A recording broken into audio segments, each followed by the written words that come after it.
Hi everyone, thanks for coming. My name is Frederico Duarte and I'm from Portugal.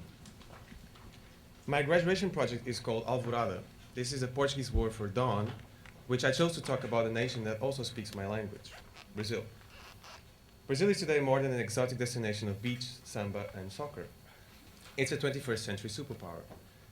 Thanks to political and financial stability, Brazil's economy has grown remarkably over the past few years. It's already the 10th largest in the world and barely suffered from the global financial crisis. Brazil's almost 200 million people are themselves an engine for growth.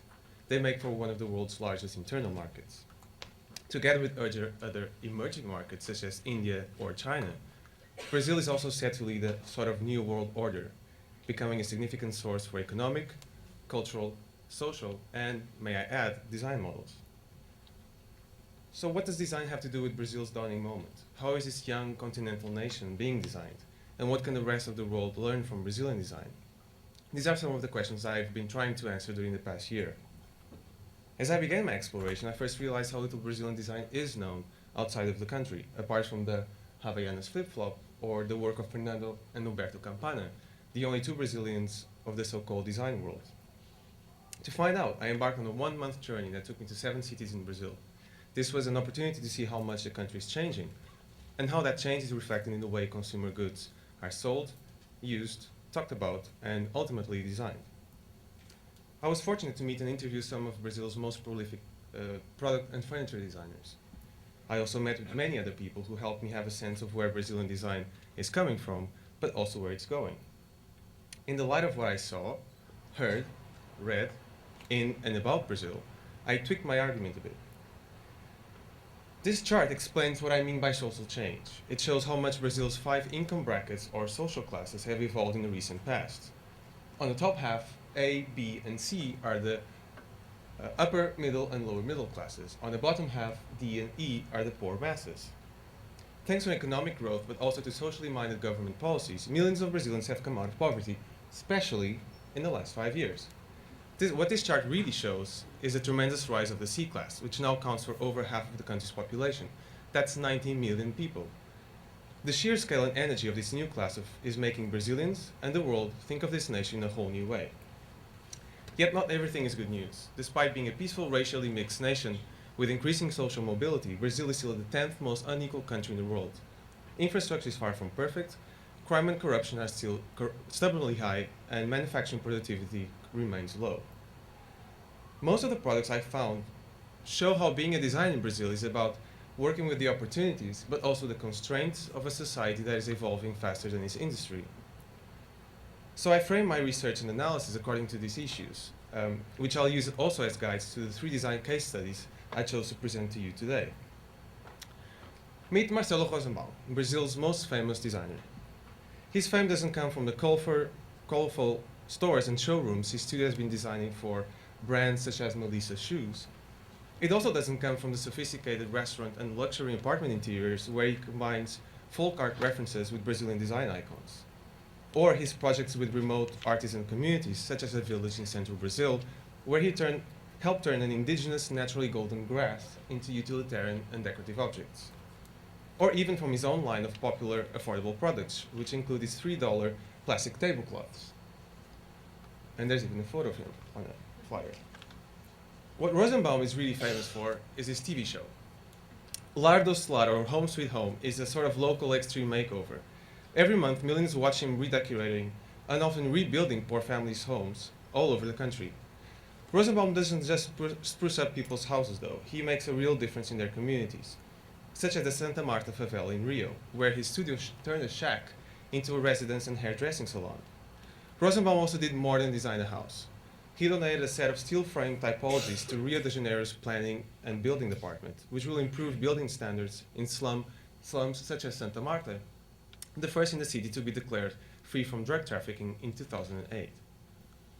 Rosenbaum is a product of his own design. His public, approachable persona seems to say, you can have it all.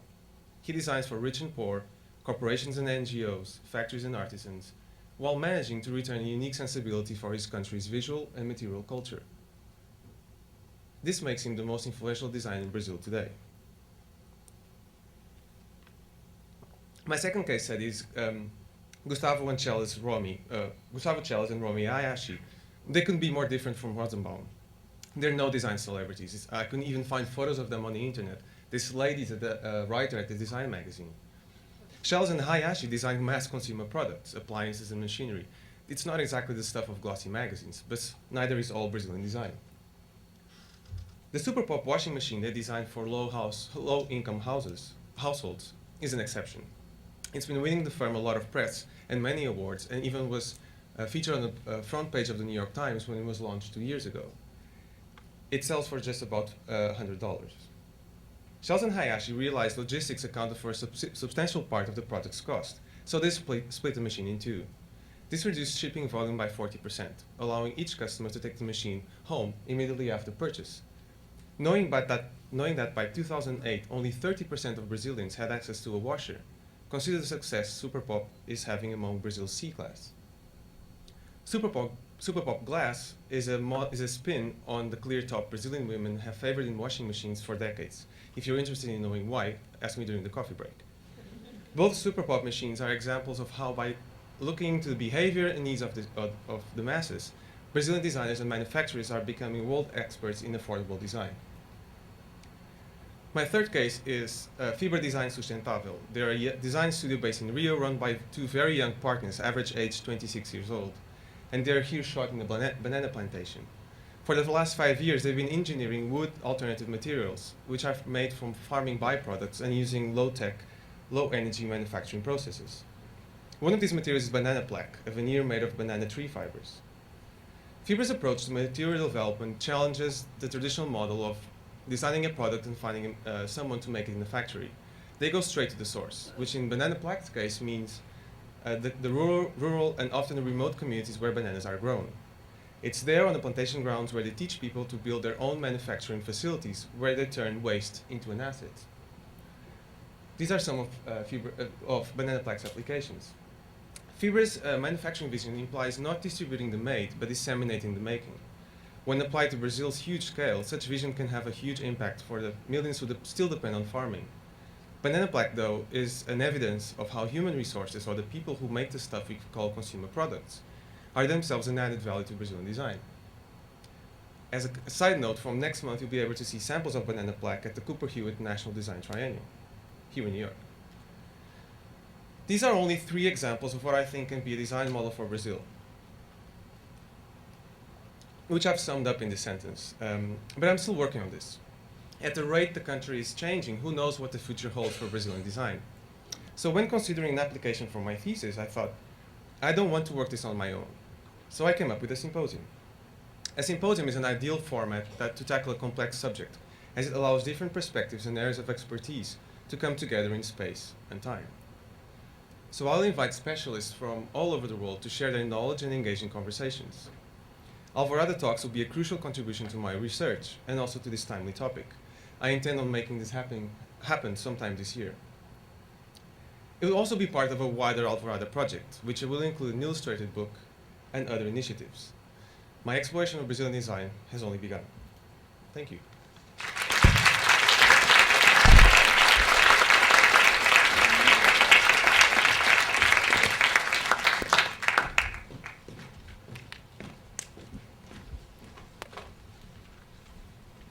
Hi, Kurt. Hi. I just got back from Argentina, where, of course, Argentinians have been feeling like also-rans for most of the last century, but now they're really feeling like also-rans, given their neighbor to the north, Brazil. And I read a lot about Brazil when I was in Latin America, and it's, as you say, the economic development alone of the last decade has been amazing. And I wonder, now that Brazil is often talked about in the context of the BRIC countries, Brazil, Russia, India, China, it seems to me, though, Brazil is in many ways different than those countries, but not least in the fact that for more than a half a century, it's had this sort of world-class design class and influence.